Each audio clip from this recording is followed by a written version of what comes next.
Aiorus é o cavaleiro de Sagitário do século XX, sendo que aos olhos de Xion, que é o grande mestre do santuário, Aiorus seria o seu sucessor perfeito. O cavaleiro de Sagitário, porém, acreditava que Saga de Gêmeos seria o mais apropriado para o cargo de grande mestre, e de acordo com o próprio cavaleiro, o geminiano superava em tudo, sendo força e bondade. Porém, como sabemos, isso não era bem verdade, e o grande mestre Xion até mesmo consegue sentir algo maligno vindo de Saga, e por isso sua escolha para substituí-lo seria o sagitariano Aiorus. Saga vai até o Star Hill, um local proibido para todos exceto o grande mestre. Lá ele acaba matando Xion e começa a se passar pelo mestre do santuário. Depois disso, o geminiano tenta assassinar a deusa Atena ainda bebê, porém ele é impedido por Aiorus. O cavaleiro de Sagitário é mais rápido que Saga e consegue segurar a adaga dourada que mataria a deusa Atena. Ele então aplica um golpe no mestre do santuário,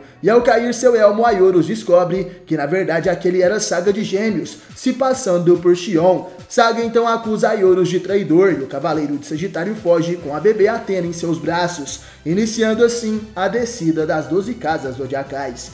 Todos esses acontecimentos contados aqui no vídeo têm como base um mangá de Cavaleiros do Zodíaco, por isso difere em vários momentos do anime clássico, como por exemplo, no anime clássico é mostrado que Aiorus fugia do santuário e de repente é surpreendido por Shura. Ele acaba vestindo sua armadura dourada para lutar contra Shura de Capricórnio. O cavaleiro de Sagitário fica bastante ferido nesta batalha. Ele é jogado de um penhasco por Shura e acaba perdendo sua vida tempo depois devido aos seus ferimentos. Nessa representação do anime, pode até mesmo se entender que Shura seria superior a Aiorus, porém o cavaleiro de Sagitário não teria utilizado a sua verdadeira força contra seu companheiro, o Cavaleiro de Ouro. Isso porque Aiorus sabe das difíceis batalhas que os cavaleiros de Atena vão ter no futuro. Além, é claro, que ele tentava a todo momento convencer Shura de que aquilo era um mal entendido. Porém, no mangá, esses acontecimentos são totalmente diferentes. Aiorus acaba enfrentando, além de Shura, os cavaleiros Afrodite e Máscara da Morte. Lembrando que além de carregar em seus braços a bebê Atena, Aiorus nem sequer trajava a sua armadura dourada,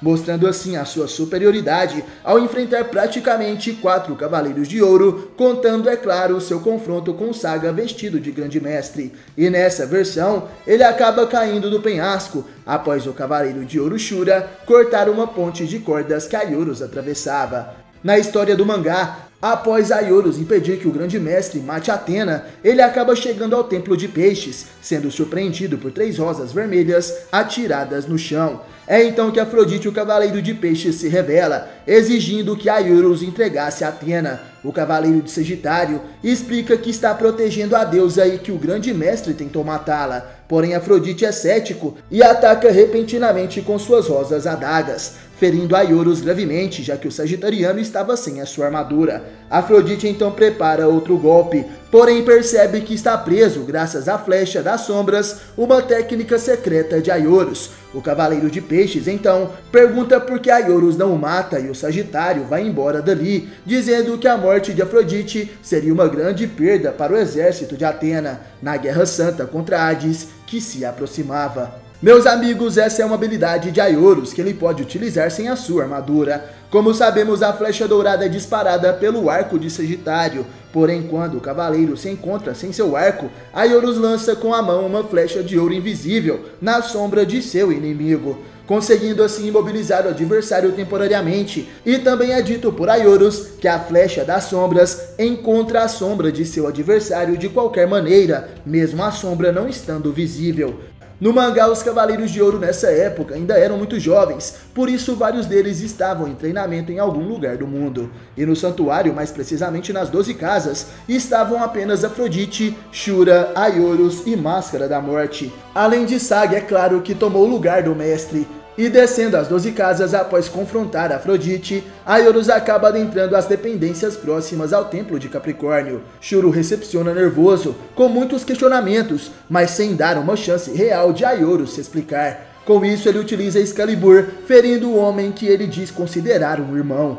Aiurus contra-ataca com sua flecha das sombras, mas Shura a corta em seu trajeto, impedindo seus efeitos. O capricorniano diz conhecer bem aquela técnica e pergunta por que Aiurus não utilizou seus ataques mais eficazes. O cavaleiro de Capricórnio parte para o ataque novamente, mas de repente é paralisado por Nick, que estava nas pequenas mãos da deusa Atena. Vendo que estava sem saída, pede para que o cavaleiro de Sagitário o mate rapidamente, porém Aiurus apenas segue em frente, deixando Shura em sua casa zodiacal. Em sua casa de Sagitário, Aiurus faz os primeiros socorros e cogita a possibilidade de sua morte. Ele acaba escrevendo seu testamento em uma parede, como forma de lembrar que confiou a Atena aos cavaleiros, que ele sabia que um dia chegariam ali. Assim, Aiurus pega a caixa de Pandora de sua armadura e parte rapidamente para a quarta casa. Na casa de Câncer, ele encontra a Máscara da Morte flutuando, e ao pedir que ele o deixe passar, o canceriano pergunta o que ganharia com isso.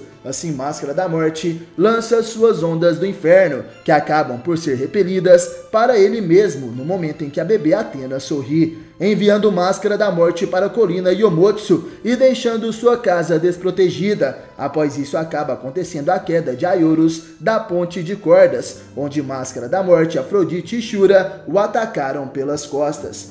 Uma das grandes dúvidas dos fãs é porque Aiurus não teria sido ressuscitado pelo deus do submundo Hades. Isso porque na saga de Hades, fase santuário, vários cavaleiros de ouro foram ressuscitados, sendo eles os que morreram na Batalha das 12 Casas. Além, é claro, do grande mestre Xion, que foi morto na revolta de Saga. Porém, como sabemos, Aiurus foi o cavaleiro mais fiel a Atena, e a sua volta para lutar ao lado de Hades seria muito suspeita. Além, é claro, de que no mangá é revelado que quem fez esse acordo com os cavaleiros de ouro foi a deusa maligna Ker, uma deusa irmã de Hypnos e Thanatos. Ela foi a responsável por colocar o espírito maligno em Saga, e por isso acaba recrutando cavaleiros que teriam algum motivo para quererem voltar à vida, em troca de trair Atena. Visto que Aiurus deu sua vida em prol de Atena, provavelmente isso tenha impedido que Ker o escolhesse, mas de acordo com uma entrevista do autor Masami Kurumada para a Saint Cloth Chronicle, o motivo pelo qual Aiurus não foi trazido de volta na Batalha de Hades é exatamente esse, que fazê-lo trabalhar ao lado de Saga depois de tudo o que aconteceu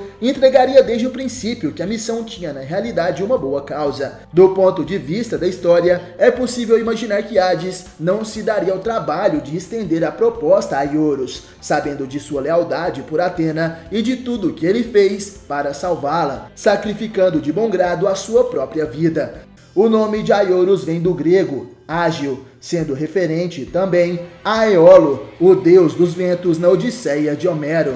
Éolo era o senhor da ilha Eólia, um querido dos deuses imortais e guardião dos ventos. E em Cavaleiros do Zodíaco, o nome de Aioria de Leão vem da ilha Eólia de Éolo, mostrando assim que até mesmo a etimologia dos nomes dos dois cavaleiros foi pensada para que sejam nomes que possuem uma ligação. Então, pessoal, uma pergunta frequente sobre Aiurus é se ele teria poder suficiente para derrotar um deus. E galera, para responder essa questão, eu vou utilizar fatos que foram mostrados nos spin-offs de Cavaleiros do Zodíaco. E devido a isso, sim galera, o Cavaleiro de Sagitário já conseguiu derrotar um ser divino. O primeiro deles é Apophis, um antigo deus egípcio do Sol. Essa história é mostrada no capítulo 0 de Sansei Episódio G, onde o jovem Aiurus de Sagitário, com 14 anos, viaja com seu irmão mais novo Aioria, de 7 anos, para o Egito em uma missão do santuário. Lá ele acaba enfrentando os guerreiros mumificados que guardam a tumba do antigo deus do Sol, Apophis. Porém, tanto Aiurus quanto Aioria conseguem derrotar os inimigos facilmente. O legal é que Aioria utiliza seus raios sem estar trajando a armadura de ouro, mostrando o quanto Leonino já era poderoso. E o cavaleiro Aiurus de Sagitário traja sua armadura e então acaba lutando contra o deus Apophis. E é dito que esse é um antigo deus egípcio que nasceu da água original e foi nomeado como Deus Sol, porém seu reinado no passado era de puro caos. E por isso, nos tempos antigos, Apophis acabou sendo derrotado por Ra, que tomou seu lugar como novo deus do sol. E Apophis então caiu no esquecimento, sendo considerado o deus do caos egípcio. E galera, eu até mesmo já fiz um vídeo completo, contando toda essa história completinha da batalha de Aiurus contra Apophis, com todos os detalhes. Então, para você que quiser saber mais, eu vou deixar o link aqui no card desse vídeo para vocês conferirem. Partindo para a próxima curiosidade, vamos falar sobre Aioros se tornar um vilão no futuro. Sim, galera, é isso mesmo que aconteceu. Como eu acabei de dizer, o Sagrado Cavaleiro de Ouro acaba se tornando um grande vilão no futuro alternativo, contado na história da saga Episódio G Assassino. Esse é um mangá oficial de Cavaleiros do Zodíaco, porém é considerado um futuro alternativo, onde na dimensão do caos, uma realidade paralela que conhecemos, os acontecimentos referentes à morte de Aioros foram diferentes. E nessa realidade, ele não foi morto por Shura, mas sim conseguiu se tornar o sucessor de Xion, como o grande mestre do santuário. Porém, na Guerra Santa contra Hades, Shun acaba sendo possuído por completo pelo deus do submundo e mata Seiya, Shiryu e Kyogre, que trajavam as armaduras divinas de bronze para tentar detê-lo. A Ioria de Leão também acaba sendo possuído por Zeus. E para conseguir deter essa catástrofe, os Cavaleiros de Ouro precisavam atingir o nível divino. Sendo assim, Aioros acaba sacrificando sua própria deusa Atena para poder assim quebrar as regras dos Cavaleiros de Ouro não utilizarem armas, decapitando assim a Athena Saori. O sangue da deusa é utilizado para despertar as armaduras de ouro divinas. E Saga, nessa dimensão, foi um dos cavaleiros que se opôs a Aioros e acabou sendo derrotado, se tornando uma coruja chamada Kokuto, que volta para o passado de outra dimensão para pedir a ajuda de Shura de Capricórnio para enfrentarem o maligno Aioros e os demais Cavaleiros de Ouro do Caos, que no momento da morte de Saori conseguem alcançar o nível divino, e a Ioria de Leão também acaba conseguindo controlar momentaneamente seu corpo possuído por Zeus, e Aioros assim consegue tirar rapidamente a vida de seu próprio irmão antes que o deus dos deuses o controlasse novamente. Porém, após todas essas catástrofes, Aioros acaba indo até o mundo de Seiya e seus amigos, dando início assim à Guerra do Santuário contra o Santuário do Caos. E no fim de Episódio G Assassino, os Cavaleiros conseguem expulsar Aioros da dimensão que conhecemos, contando até mesmo com a ajuda de Poseidon em um momento. O Cavaleiro de Sagitário tinha o objetivo de unificar as duas dimensões e destruir os deuses. E também acaba sendo revelado que Aioros estava sendo influenciado ou possuído por Pontos, que é considerado um dos deuses primordiais. O grande mestre opositor é o título dado para o Aioros maligno, que continua vivo mesmo após o fim da batalha, e existem teorias de que ele pode reaparecer na saga Episódio G Requiem, que é a terceira e última parte da saga de Episódio G, escrita por Megumi Okada e supervisionada pelo criador original, o Masami Kurumada. Então, galera, comentem aí, vocês acreditam que o Aioros vilão pode voltar em Cavaleiros do Zodíaco? No mais, obrigado por assistir esse vídeo até o final. Valeu, falou, tamo junto e até a próxima. Você já sentiu o Cosmo?